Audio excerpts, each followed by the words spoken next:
Bismillahirrahmanirrahim. Assalamualaikum warahmatullahi wabarakatuh. Waalaikumsalam warahmatullahi wabarakatuh. Alhamdulillah, hari ini kita masih dikasih kesehatan dan kesempatan oleh Allah sehingga kita dapat berkumpul di musola TK Darul Ulum ini. Saya di sini ingin berbagi sama bunda-bunda semuanya atau rekan sejawat. Saya ingin berbagi ilmu yang saya dapat pada pendidikan guru penggerak angkatan 6. Jadi di modul 4 itu kami membahas tentang budaya positif. Aksi nyatanya kami diberikan pemahaman dan melakukan pengimbasan di sekolah masing-masing terhadap kepala sekolah ataupun rekan sejawat. Baiklah Bunda, saya minta mungkin waktunya sebentar untuk saya berbagi pengalaman atau pemahaman apa yang saya dapat dalam proses pendidikan guru penggerak. Nah, di sini kami ingin berbagi pemahaman dan pengalaman dalam penerapan budaya positif. Saya waktu itu belajar tentang budaya positif. Saya merasa kata-kata budaya positif itu bahasa yang baru saya dengar, tapi kegiatan itu dilakukan di sekolah. Saya berpikir apa itu budaya positif itu? Ternyata budaya positif itu sering kita lakukan di sekolah, tetapi namanya berbeda. Biasanya budaya positif ini sama dengan kita melakukan pembiasaan yang positif di sekolah. Seperti contoh, kita kan kalau anak datang ke sekolah kita sambut berbaris dan salam sama guru. Terus senyum, kan anak-anak juga kita terapkan untuk senyum kalau berjumpa sama guru. Terus sapa, kalau seandainya berjumpa di sekolah atau di luar sekolah, kita mengajarkan anak juga untuk menyapa kita. Jadi itu ternyata namanya itu budaya positif yang kita lakukan di sekolah.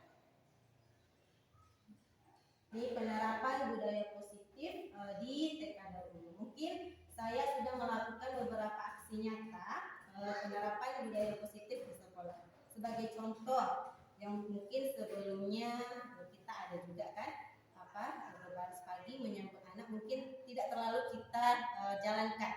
Tapi untuk saat ini karena saya sudah mendapatkan pemahaman apa itu budaya positif dan mengapa penting budaya positif itu diterapkan di sekolah. Bahasan pertama ya Bunda.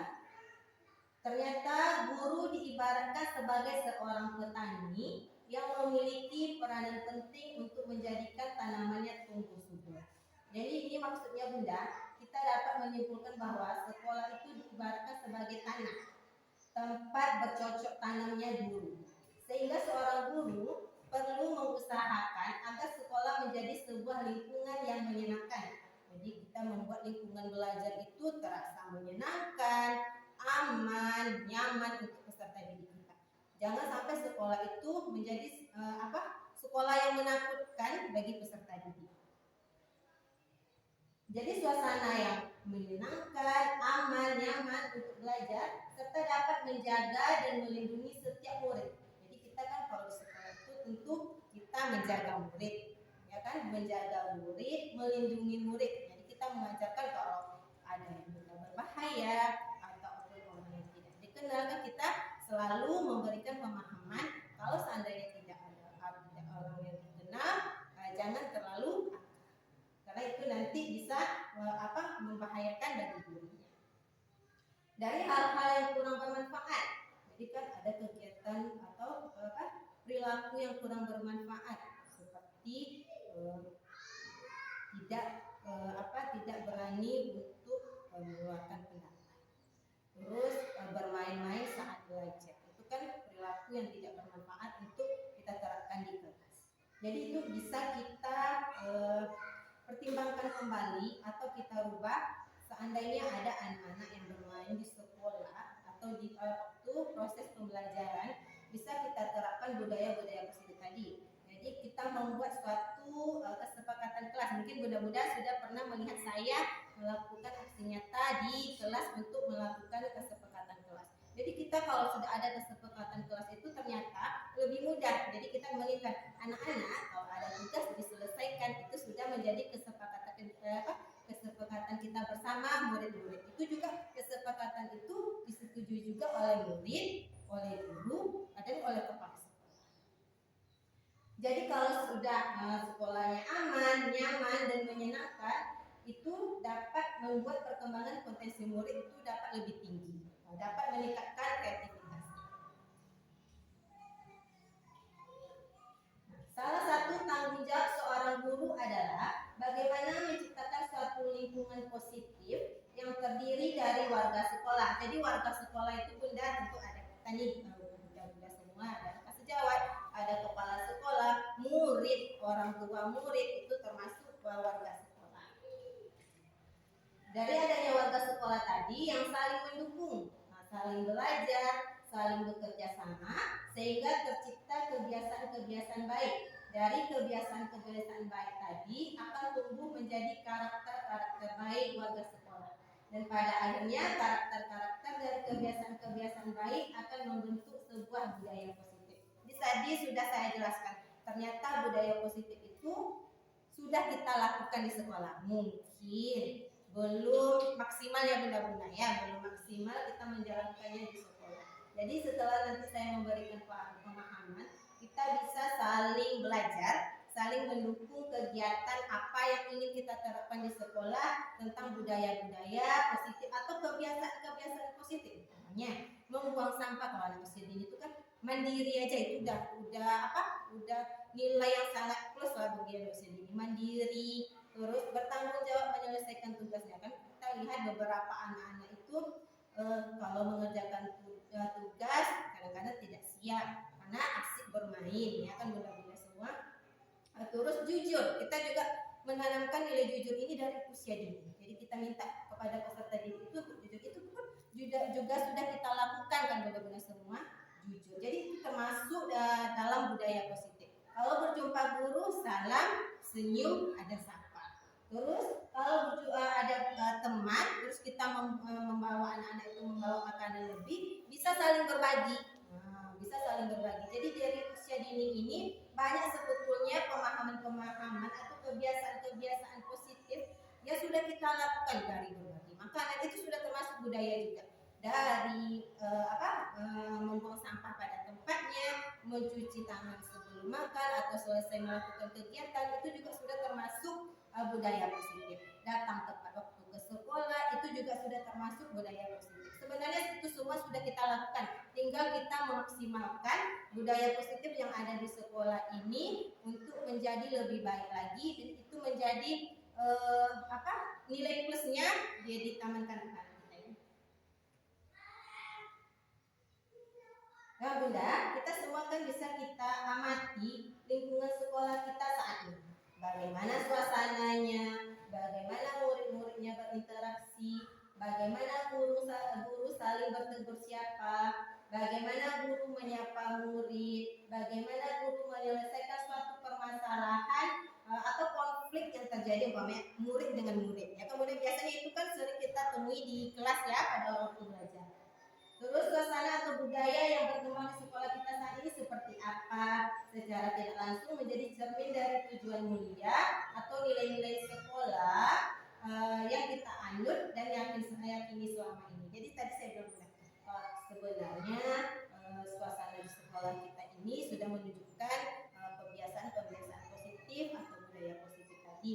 Tentunya belum semaksimal yang kita lakukan sekarang ini. Terus bagaimana murid-murid saling berinteraksi? Kadang-kadang kan kalau berinteraksi dengan guru, dia malu, dia tidak berani mengungkapkan pendapat.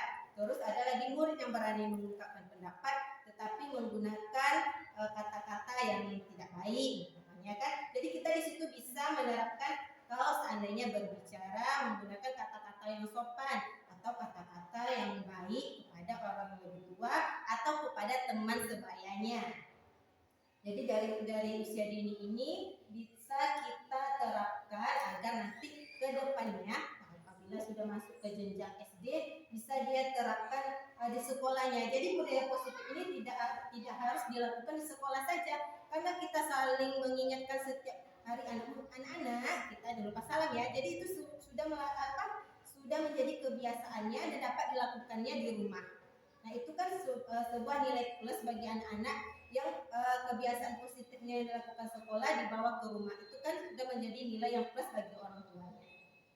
Terus menyapa murid. Jadi jangan hanya murid aja yang menyapa guru. Jadi guru kalau misalnya yang jumpa sama murid atau datang ke sekolah terlebih dahulu, jadikan juga guru sebagai role model atau contoh bagi murid. Apalagi anak usia dini ini, seorang guru itu sebagai contoh teladan. Apa yang kita lakukan itu biasanya yang anak-anak kita lakukan, ya kan Bunda? Nah, kita lanjut lagi ya Bunda. Dalam menerapkan disiplin positif, apa yang perlu kita lakukan terlebih dahulu? Apa yang kita perlu lakukan terlebih dahulu? Tentu salah satu yang paling penting adalah kita perlu menghilangkan rasa takut dalam diri murid-murid sehingga mereka merasa aman dan nyaman berada di sekolah. Jadi kan ada apalagi anak yang baru masuk sekolah. Jadi sekolah itu kadang-kadang menjadi ketakutan baginya karena mungkin lingkungan yang baru, suasana baru, teman-teman baru. Jadi kita sebagai guru dapat menerapkan suasana kelas tadi yang aman, yang nyaman dan menyenangkan. Jadi murid itu kalau sudah masuk ke dalam kelas itu tidak takut lagi, lebih bersemangat. Dia jumpa gurunya, guru itu murah senyum. Kalau kita senyum aja sama anak-anak itu sudah menjadi nilai plus bagi anak-anak terhadap kita. Guru itu murah senyum, jadi anak-anak senang dekat sama guru-guru yang murah-murah senyum tadi. Terus di sini apabila anak-anak itu membuat kesalahan, itu sebenarnya suatu proses pembelajaran bagi anak tersebut. Hanya dengan demikian semua murid dapat belajar dengan rasa tenang tanpa tekanan dan nyaman.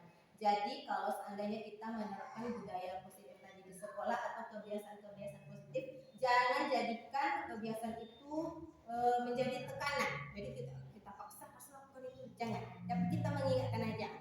Jangan lupa ya, tugasnya diselesaikan dengan baik. Cuci tangan dulu ya sebelum makan. Jadi jangan kita makan harus cuci tangan. Ternyata itu menjadikan tekanan dan membuat rasa tidak nyaman bagi peserta didik. Lanjut ya Bu ya. Pada dasarnya kita tidak dapat memaksa murid untuk berbuat sesuatu jikalau murid tersebut memilih untuk tidak melakukannya. Ternyata itu betul ya Bunda-bunda ya. Kalau seandainya kita memaksa murid untuk melakukan sesuatu, kadang-kadang murid itu mau melakukannya, kadang-kadang murid itu ada yang tidak mau melakukannya sama sekali. Lebih baik dia diam tanpa melakukan sesuatu apapun. Walaupun tampaknya guru sedang mengontrol perilaku murid, hal demikian terjadi karena murid sedang mengizinkan dirinya dikontrol. Jadi kalau ada murid yang mau dipaksa untuk berbuat sesuatu itu, berarti murid itu sedang mengontrol perilakunya. Jadi saat itu bentuk kontrol dulu menjadi kebutuhan dasar yang dipilih murid tersebut. Jadi penguatan positif atau bujukan adalah bentuk-bentuk kontrol sebenarnya Bunda. Jadi ada istilahnya, ada kontrol-kontrol dalam budaya positif tersebut.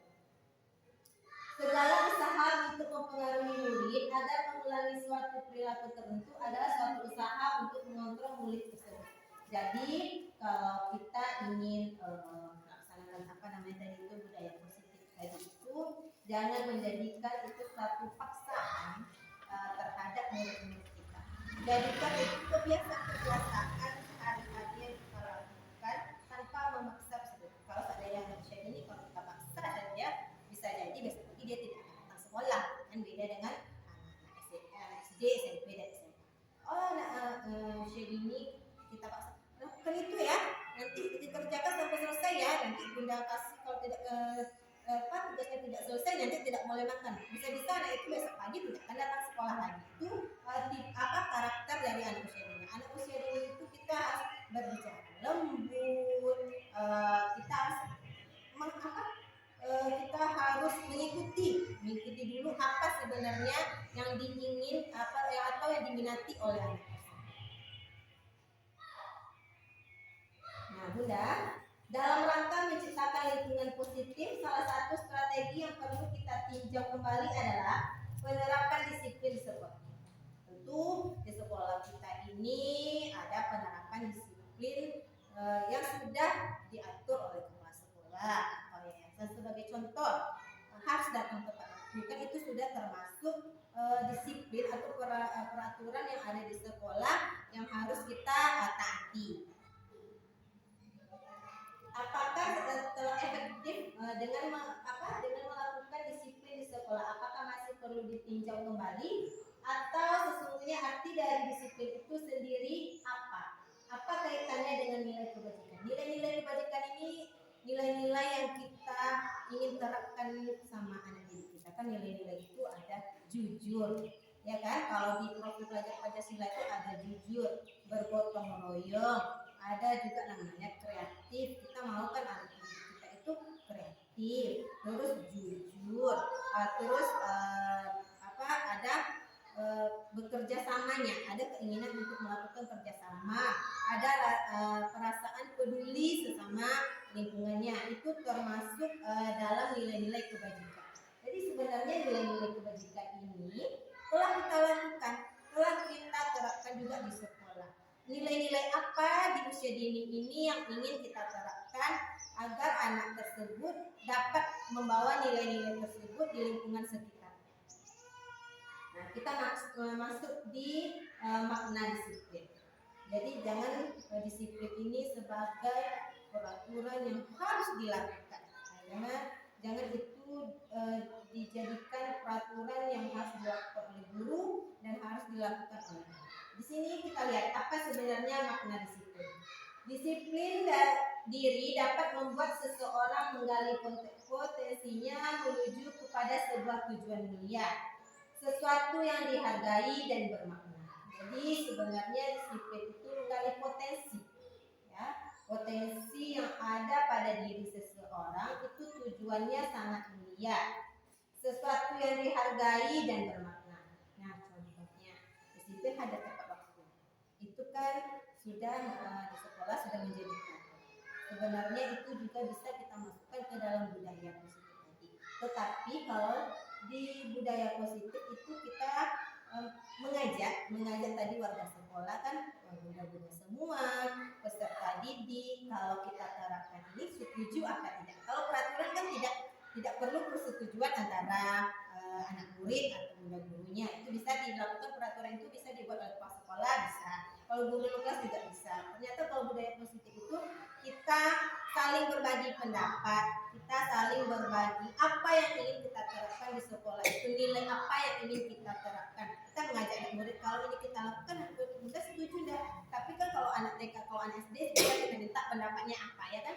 Kalau anak usia dini itu tidak semudah anak SD untuk mengeluarkan pendapatnya. Kadang-kadang malu, tidak mau mengeluarkan suara. Jadi bunda bisa mengajak anak-anak bunda, kalau bunda buat kebiasaan keluarga ini, anak bunda setuju apa tidak. Jadi kita bisa bertanya dulu kepada anak-anak yang ada di dalam.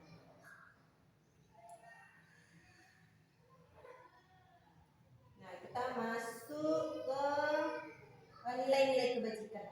Nah, nilai-nilai itu sama dengan prinsip-prinsip. Ternyata nilai-nilai itu sama dengan prinsip. Nilai-nilai ini merupakan payung besar dari sikap dan perilaku kita. Atau nilai-nilai ini merupakan fondasi kita berperilaku.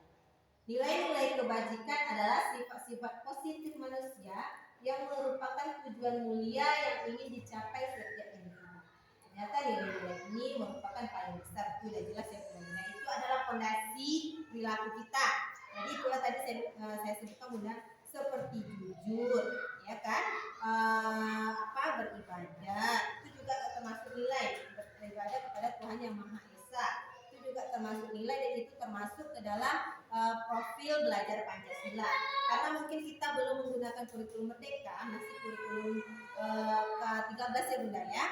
Jadi kita besok kalau seandainya masuk ke dalam kurikulum Merdeka itu ada nilai-nilai di dalam profil Pancasila tadi.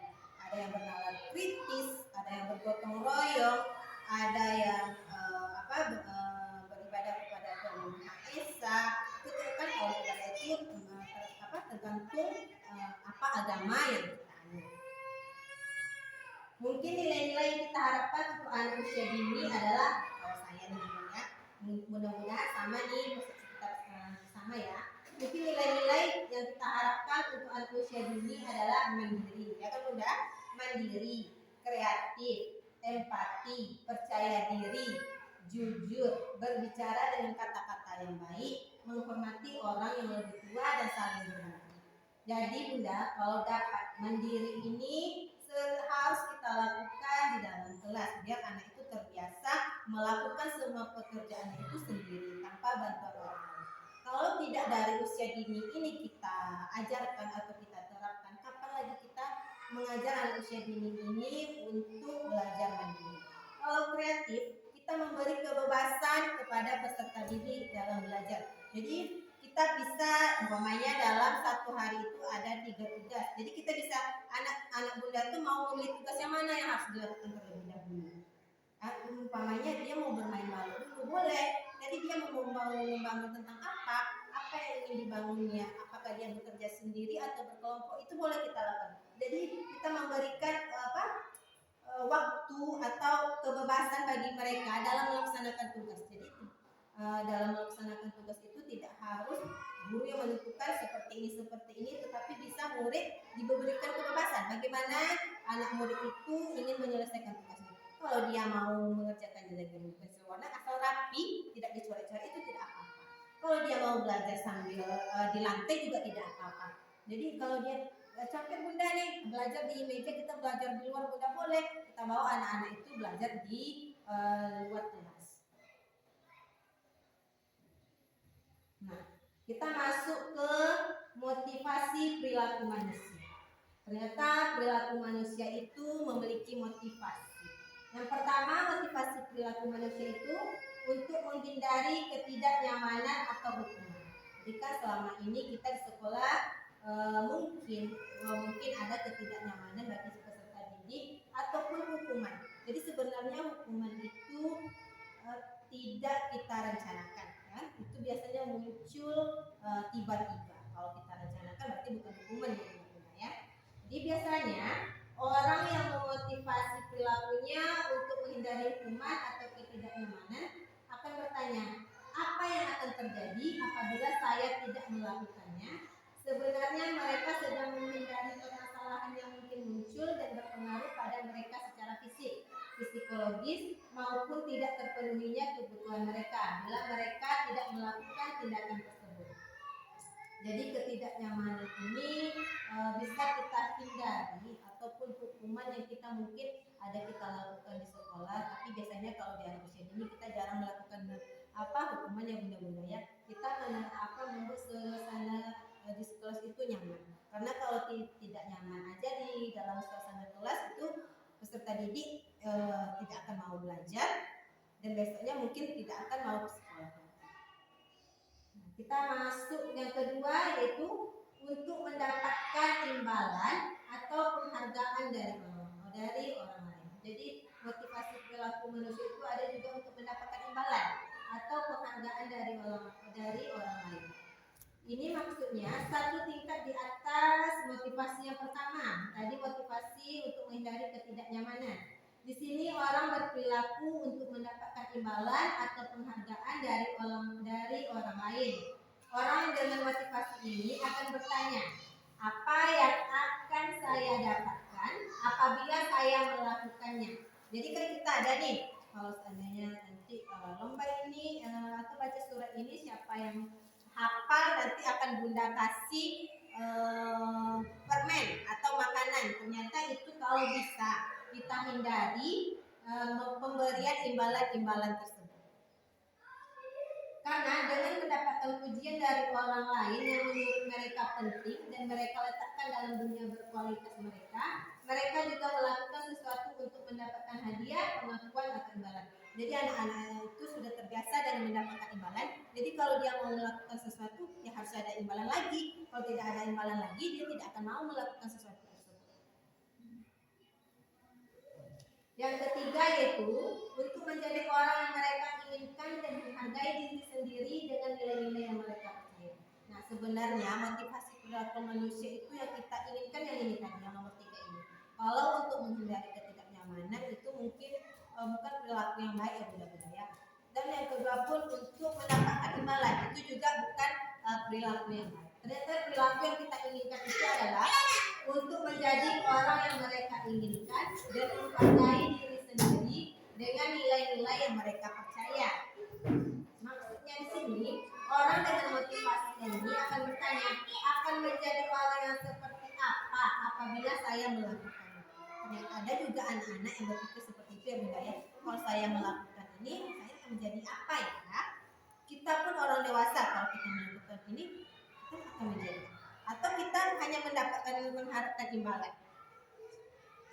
Mereka melakukan sesuatu karena nilai-nilai yang mereka yakini dan hargai, dan mereka melakukannya karena mereka ingin menjadi orang yang melakukan nilai-nilai yang mereka yakini tersebut. Jadi nilai-nilai yang kita terapkan di sekolah tadi. Jadi dia sudah percaya nilai itu bagus untuk kita terapkan atau kita jalankan, seperti jujur. Kalau sudah berkata jujur aja, kita akan menjadi anak yang akan dipercaya oleh siapapun. Ya kemudian percaya diri. Kalau kita sudah percaya diri aja tanpa mengharapkan imbalan, kita sudah mendapatkan nilai plus. Ya kemudian tidak harus mendapatkan imbalan baru kita mengerjakan sesuatu. Nah ini adalah yang motivasi menjadi orang yang ingin dihargai ini. Itu membuat seseorang memiliki disiplin positif karena motivasi perilakunya bersifat internal. Jadi kalau yang ketiga poin ini bersifatnya dari dalam dirinya. Kalau yang dua tadi ketidaknyamanan itu sebenarnya dari luar dirinya.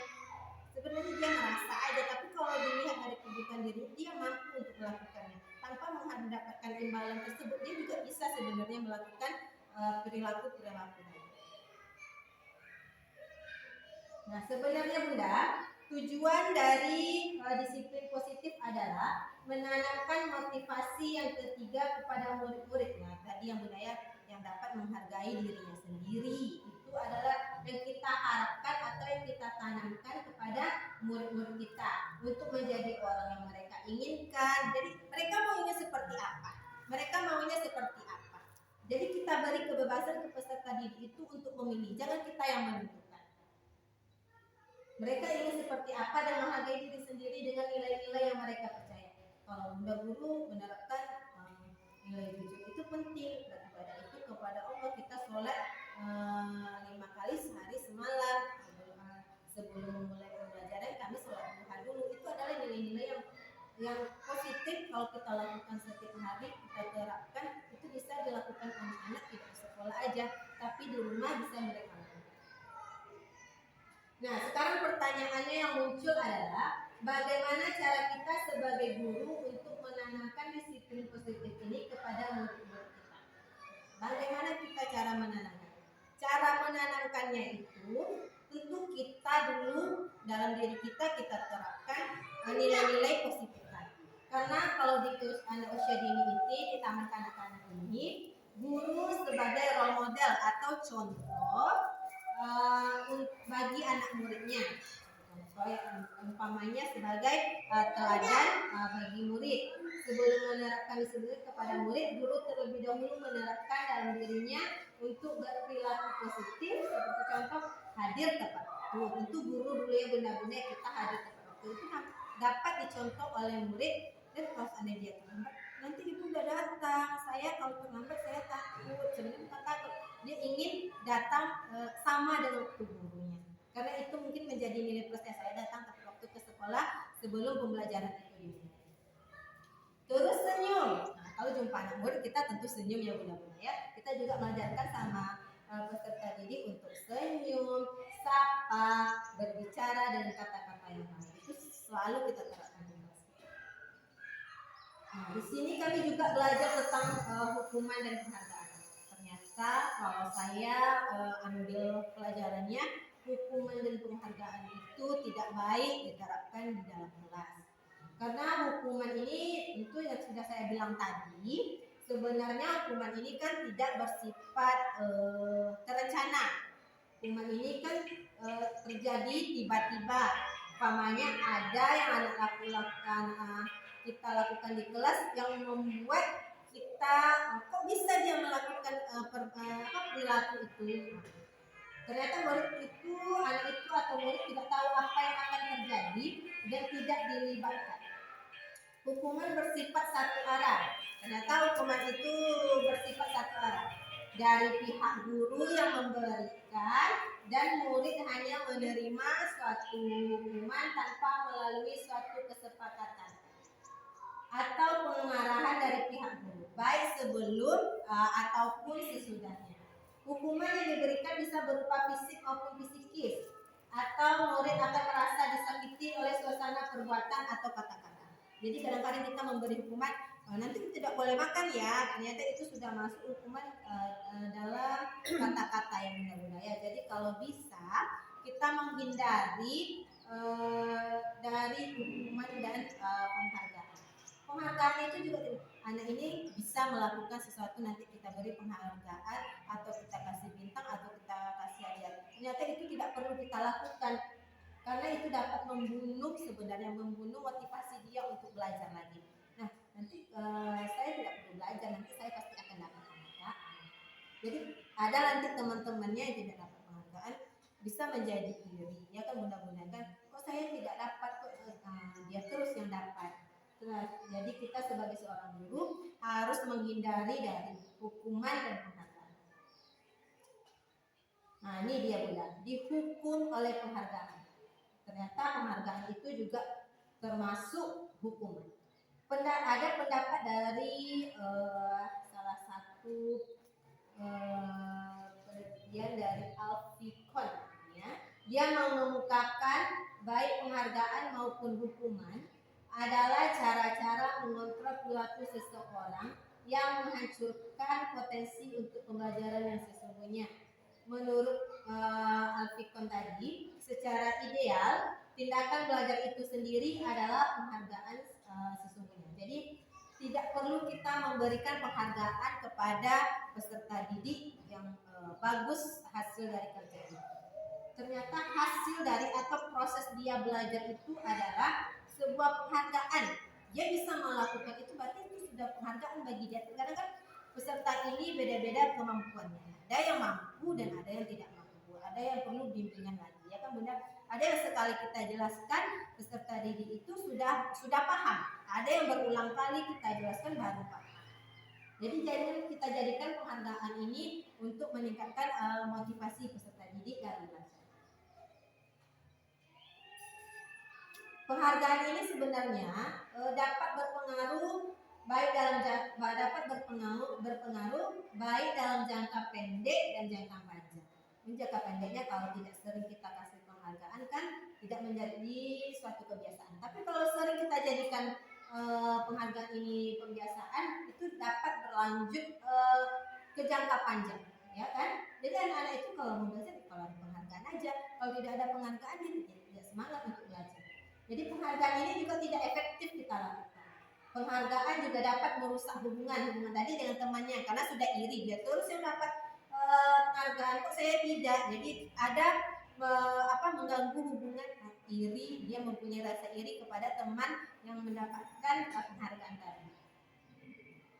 Terus penghargaan juga mengurangi ketepatan dan penghargaan menurunkan kualitas. Tentunya penghargaan ini juga menurunkan kualitas peserta didik. Penghargaan mematikan kreativitas dan penghargaan mematikan kreativitas gitu. Karena dia mengerjakan tugas itu ya untuk mendapatkan penghargaan, bukan untuk hasil belajarnya seperti apa. Dia sudah dirapikan aja ini sudah bagus. Jadi kalau anak-anak itu ada yang rapi, terus ada yang ditambah-tambahkannya dari gambar pohon, nanti di sampingnya dia buat sendiri tuh gambar bunga. Dibuatnya itu adalah termasuk kreativitas.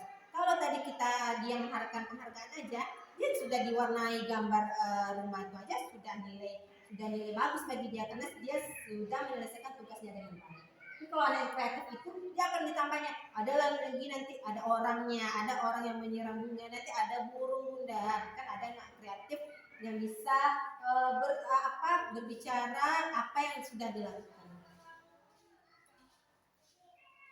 Nah, kita masuk ke keyakinan kelas.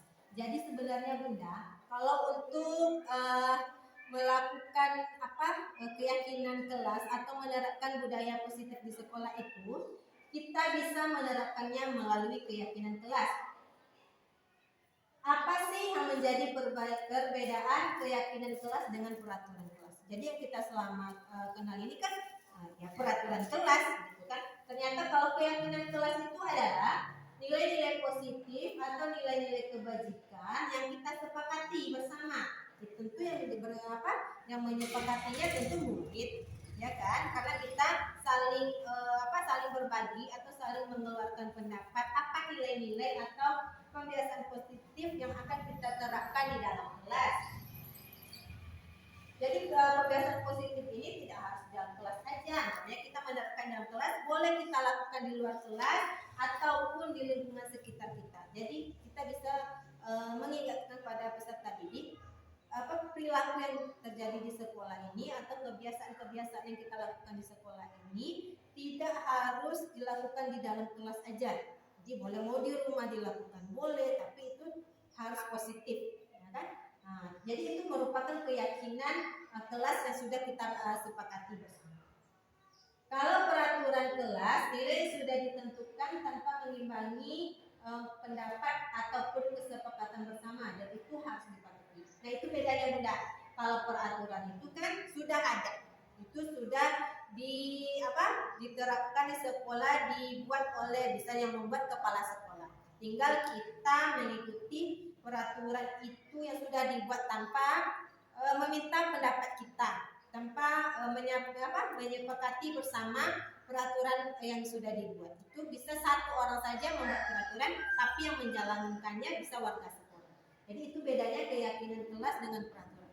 Kalau keyakinan kelas itu kita sepakat, makanya kita bunda-bunda semua kita menyepakati keyakinan kelas apa yang ingin kita terapkan di sekolah. Nanti baru kita ajak anak-anak murid itu untuk menyepakatinya atau ada pendapat dari anak murid yang lain. Kalau ada kalau anak usia ini atau anak taman kanak-kanak ini kita dulu yang memberikan ide, nanti dia setuju apa tidak.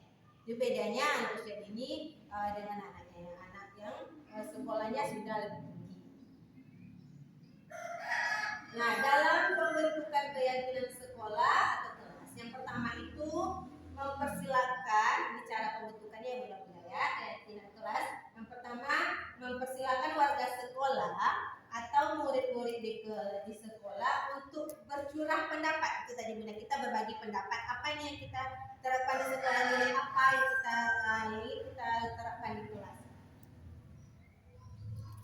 tentang peraturan yang perlu disepakati di sekolah. Jadi dari pendapat tadi itu ada kesepakatan. Ya? Dari pendapat tadi harus ada kesepakatan. Disepakati tidak sama Bunda yang lain. Disepakati tidak sama murid-murid. Kalau tidak disepakati berarti keyakinan kelas tadi tidak dapat kita terapkan di dalam kelas. Mencatat semua masukan-masukan para murid. Nah, ini umpamanya waktu Bunda itu boleh kita catat. Nah, nanti baru kita pindahkan ke kertas yang lebih bagus lagi. Atau bisa kita membuat juga poster, ya kan? Poster kita buat, terus kita tuliskan apa keyakinan kelas, nanti kita tempel di dalam dinding di dalam ruangan kelas. Terus susunlah keyakinan kelas sesuai prosedur pembentukan keyakinan sekolah. Gantilah kalimat-kalimat dalam bentuk negatif menjadi positif. Mungkin kata-katanya tidak enak didengar, jadi kita ganti. Nah, boleh guru membantu murid untuk mencari kalimat apa yang pantas untuk kita gunakan. Terus kita bisa lagi Bunda meninjau ulang keyakinan sekolah secara bersama-sama. Seharusnya setelah beberapa peraturan telah disatukan menjadi beberapa keyakinan, maka jumlahnya tidak akan sebanyak peraturan. Kalau peraturan itu bisa jumlahnya ada 10, ada 11, kalau ada 12.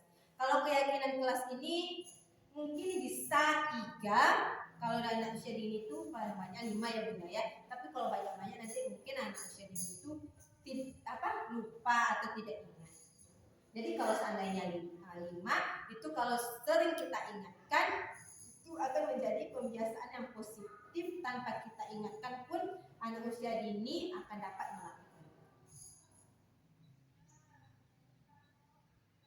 Nah, setelah keyakinan kelas tadi dibuat, maka semua warga kelas dipersilakan meninjau ulang. Jadi Bunda boleh meninjau kembali, peserta didik boleh meninjau kembali, dan menyetujuinya dengan menandatangani keyakinan sekolah. Jadi bisa ditandatangani. Kalau seandainya Bunda setuju, boleh nih ditandatangani buat tanda tangan Anda, atau cap jempol. Kalau anak usia dini kan belum bisa itu untuk menandatangani. Jadi jempol anak kita warnai, kita tempelkan di kertas yang sudah kita cetak tadi.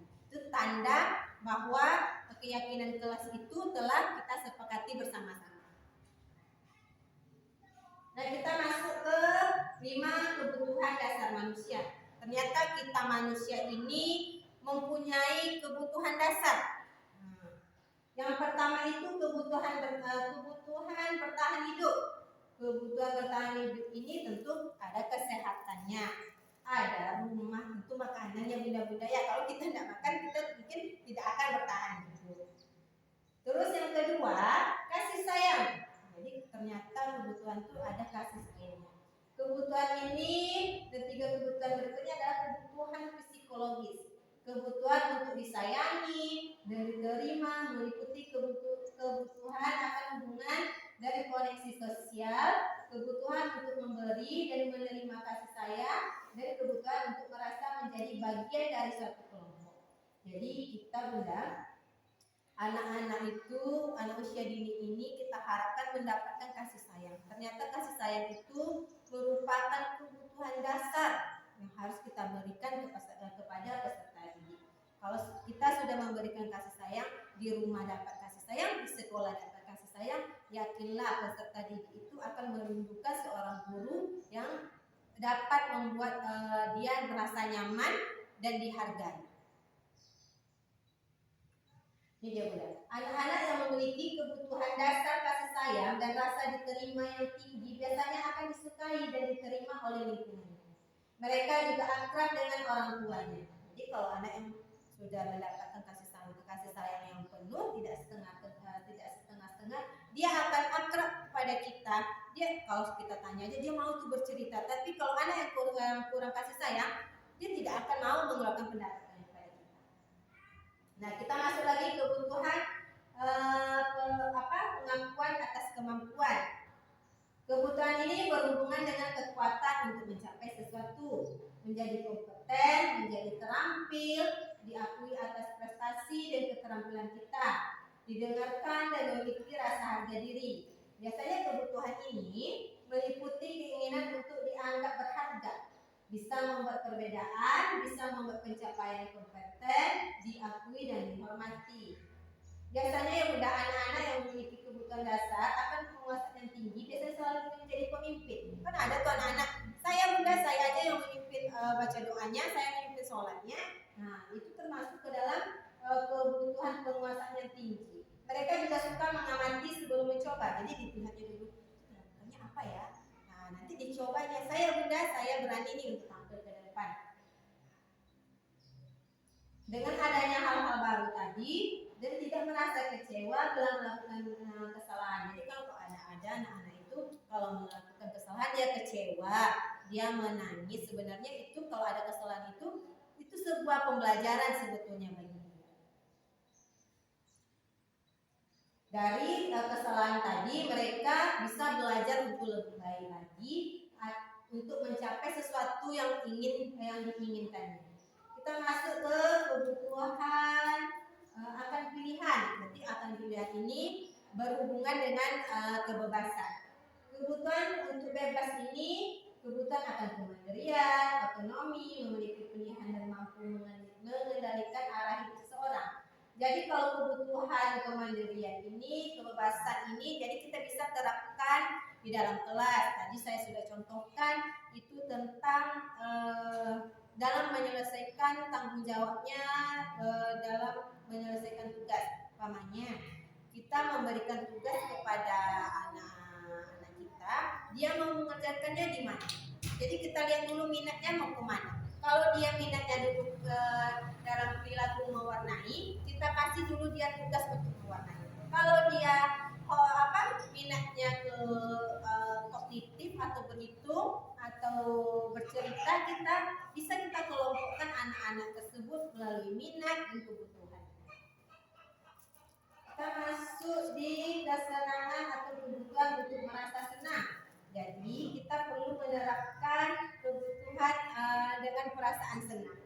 Perasaan senang itu apabila anak-anak murid sudah merasa senang, otomatis pembelajaran apapun yang kita terapkan di sekolah akan sampai akan tercapai dengan baik. Kalau kita belajar itu kita harus serius. Kalau dengan anak usia dini, kalau serius-serius mungkin akan tidak merasa nyaman ya bunda-bunda ya. Kalau anak usia dini ini kita mengajak belajarnya itu melalui apa yang mereka suka, apa yang mereka senangi. Jadi kita dapat membuat kebutuhan kesenangan itu dapat kita terapkan di sekolah melalui belajar sambil bermain. Jadi belajar itu tidak harus yang menulis menghitung aja. Jadi sambil bermain kita ajak bernyanyi, ajak melakukan gerakan sambil berhitung. Itu sudah memenuhi kebutuhan kesenangan anak didik tersebut. Nah, ini kita masuk pada kegiatan restitusi. Kegiatan restitusi ini kemarin mungkin Bunda Tika sudah pernah kan melihat saya melakukan kegiatan restitusi. Kegiatan restitusi ini sebenarnya untuk menciptakan disiplin positif. Sebenarnya dia sebuah pendekatan. Kalau seandainya ada murid yang melakukan kesalahan, terus kita mengajak murid tersebut untuk memperbaiki kesalahannya, sehingga mereka bisa kembali pada kelompok mereka dengan karakter yang lebih kuat. Jadi melalui kegiatan restitusi, ketika murid berbuat salah, guru akan menanggapi dengan mengajak murid berefleksi tentang apa yang dapat mereka lakukan untuk memperbaiki kesalahan mereka sehingga mereka menjadi pribadi yang lebih baik dan menghargai dirinya. Jadi kalau ada anak yang namanya sudah kita ingatkan sekali dua kali tidak ada pengaruhnya, jadi bisa kita panggil, kita lakukan pendekatan restitusi tadi. Jadi kalau restitusi itu sebuah pendekatan, umpamanya ini anak muridnya, terus kita sebagai guru melakukan kegiatan restitusi. Jadi berdua aja Bun. Jadi kalau berdua aja kita nanti akan tahu sebenarnya anak ini maunya kemana. Sebenarnya apa alasannya tidak melakukan tugas, sebagai contoh masalah aja, tidak mau melakukan tugasnya. Apa sebenarnya? Jadi nanti bisa kita tanya, ada langkah-langkahnya dalam melakukan restitusi tersebut.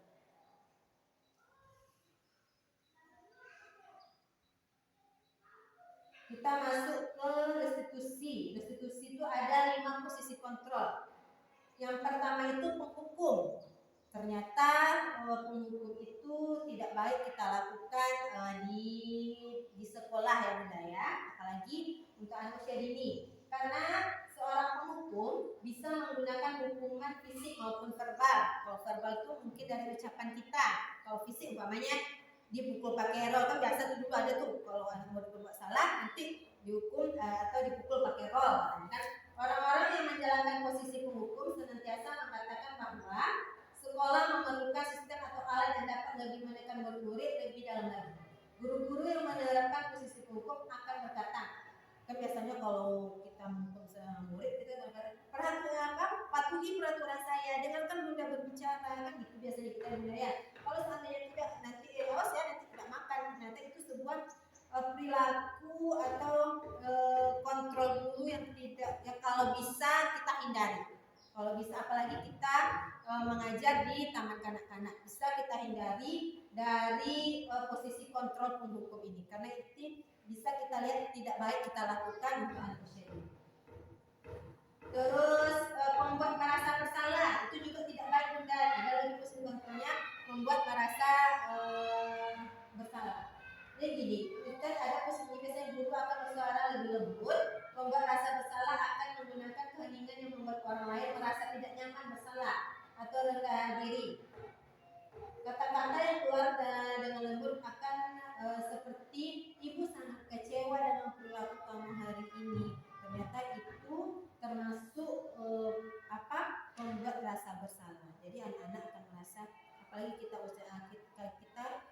berbicara langsung dengan di dalam kelas dengan banyak anak. Jadi anak itu akan merasa tidak nyaman. Jadi alangkah baiknya kalau seandainya ada perilaku anak murid itu yang tidak kita sukai, kita panggil, kita lakukan pendekatan tadi atau restitusi tadi. Terus teman, teman kita juga bisa menerapkan posisi kontrol guru menjadi teman. Jadi kalau seandainya guru menjadi teman kan anak-anak murid itu lebih dekat kepada kita ya mudah-mudahan. Nah, terus ada pemantau. Kalau pemantau ini biasanya yang mengawasi aja. Apa yang dilakukan anak itu ya diawasi aja gitu. Terus belajar bertanggung jawab atas perilaku yang orang-orang yang kita awasi. Posisi pemantau ini berdasarkan pada peraturan-peraturan dan ada konsekuensinya. Jadi pemantau ini kalau kita melakukan itu nanti anak murid melakukan sesuatu kegiatan yang mungkin bersifat tidak baik, mungkin ada konsekuensinya. Jadi kalau dapat kita hindari untuk memberikan konsekuensi kepada peserta didik. Kita masuk ke posisi terakhir yaitu manajer. Ternyata posisi yang bagus yang harus kita terapkan dalam diri kita sebagai guru adalah yang saya dapat dari ilmu pendidikan guru penggerak ini adalah posisi manajer. Kenapa? Karena posisi di manajer ini di mana guru berbuat sesuatu bersama dengan murid, mempersilahkan murid mempertanggungjawabkan perilakunya, mendukung murid agar dapat menemukan solusi atas permasalahannya sendiri. Jadi kalau tugas seorang manajer itu bukan untuk mengatur perilaku seseorang, kita membimbing murid atau menuntun murid untuk dapat mengatur dirinya sendiri. Seseorang manajer itu bukannya memisahkan murid dari kelompoknya, tetapi mengembalikan murid tersebut ke dalam kelompoknya dengan lebih baik dan kuat. Jadi kita bisa berperilaku itu mendukung murid. Kalau seandainya murid itu ada masalah, kita persilakan murid itu untuk mempertanggungjawabkannya terlebih dahulu. Jadi kita bisa berbuat sesuatu bersama murid. Kalau sudah dilakukan itu, apa yang terjadi anak-anak? Kalau anak bunda melakukan kesalahan ini, apa dampaknya? Jadi kita bisa melakukan posisi terakhir ini sebagai seorang guru. Nah, untuk kegiatan yang pendekatan restitusi tadi, kalau ada anak murid yang melakukan kesalahan berulang-ulang, tapi kalau seandainya kesalahannya terjadi cuma satu kali, itu kalau sudah kita ingatkan tidak dilakukan lagi, tidak perlu kita melakukan restitusi. Kegiatan restitusi ini kalau kita lakukan apabila anak-anak itu sudah kita ingatkan berulang-ulang kali, tetapi masih saja dilakukannya, itu baru kita melakukan kegiatan restitusi. Jadi restitusi itu ada berbentuk segitiga, jadi namanya segitiga restitusi. Yang pertama itu menstabilkan identitas. Jadi bagian dasar dari segitiga restitusi tadi adalah bertujuan untuk mengubah identitas anak dari orang yang gagal karena melakukan kesalahan menjadi orang yang sukses. Jadi kalau ada anak-anak yang berbuat salah, jangan kita patahkan semangatnya. Itu boleh dilakukan ya, jangan seperti itu. Berbuat salah itu tidak apa-apa, tetapi alangkah baiknya dalam berbuat salah itu anak muda meminta maaf. Budaya jangan langsung dipatahkan semangatnya. Lalu yang kedua itu validasi tindakan yang salah. Jadi kita lihat tindakan yang salah itu tindakannya yang mana. Jadi kita berikan kalimat, kamu pasti punya alasan mengapa kamu melakukan kesalahan tersebut. Jadi untuk anak-anak itu pasti ada alasannya mengapa dia mengganggu temannya. Karena dia duluan bunda yang mengganggu saya, makanya saya ganggu dia lagi. Kalau dia tidak mengganggu saya tidak akan mengganggunya. Kebanyakan anak-anak usia dini seperti itu ya bunda ya, sering mengganggu teman-temannya. Nah, terus yang terakhir menanyakan keyakinan. Nah, ini keyakinan tadi berhubungan lagi dengan keyakinan kelas. Karena kita sudah membuat keyakinan kelas, tentu ada poin di mana anak tersebut tidak boleh mengganggu temannya. Nah, bisa kita tanyakan dengan kalimat, apa nilai-nilai keyakinan yang telah kita sepakati? Umpamanya seperti tidak boleh mengganggu teman saat belajar, bermain bersama teman-temannya. Kalau seandainya itu kita langgar, berarti kita tidak menyepakati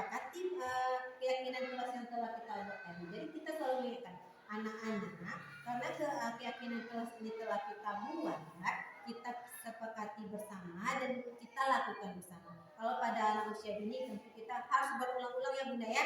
Tidak bisa sekali saja kita mengingatkan, tapi harus berulang-ulang. Tapi dengan kesabaran kita untuk membimbing atau menuntun, insya Allah anak-anak tersebut akan dapat melakukan kebiasaan-kebiasaan positif tadi dengan baik di sekolah maupun di rumah dan di lingkungan sekitar. Terima kasih. Baik Bunda-Bunda, mungkin itu berbagi pemahaman dan pengalaman saya dalam belajar pendidikan guru penggerak angkatan 6 ini. Kami sekarang sudah masuk di modul 2.2. Mudah-mudahan saya lebih banyak lagi memberikan kepada bunda-bunda semua apa ilmu yang saya dapat dalam program guru penggerak ini dan dapat kita terapkan di sekolah kita. Mudah-mudahan dari perubahan-perubahan positif tadi yang saya berbagi sama bunda, dapat kita bekerja sama ya bunda-bunda ya, dapat kita bekerja sama dalam melakukannya atau menerapkannya di sekolah. Karena kalau saya sendiri melakukannya, kalau bunda-bunda lain tidak mendukung, mungkin tidak akan terwujud apa yang saya lakukan atau apa yang saya impikan, yang ingin saya wujudkan di sekolah kita ini. Jadi mudah-mudahan dengan pemahaman atau ilmu tadi yang saya bagikan sama bunda-bunda dapat kita bekerja sama dan dapat menerapkannya di sekolah. Mungkin karena kita mempunyai sarana di sekolah ini, di sekolah kita ini mungkin minim ya bunda ya. Alangkah baiknya tadi kan kita bisa menggunakan Infokus atau layar proyektor karena kan keterbatasan kita di sekolah. Jadi saya mengumpulkan bunda di musola dan menggunakan laptop. Tapi kan ada manfaatnya bagi bunda-bunda semua. Mudah-mudahan apa yang saya berikan kepada bunda bermanfaat dan dapat sama-sama kita saling kerjasama. Mungkin itu bunda-bunda yang mungkin saya dapat berbagi. Mungkin kalau ada kesalahan atau ketidaknyamanan atau yang masih kurang, saya mohon maaf. Demikian, wassalamualaikum warahmatullahi wabarakatuh. Waalaikumsalam warahmatullahi wabarakatuh. Makasih ya bunda-bunda.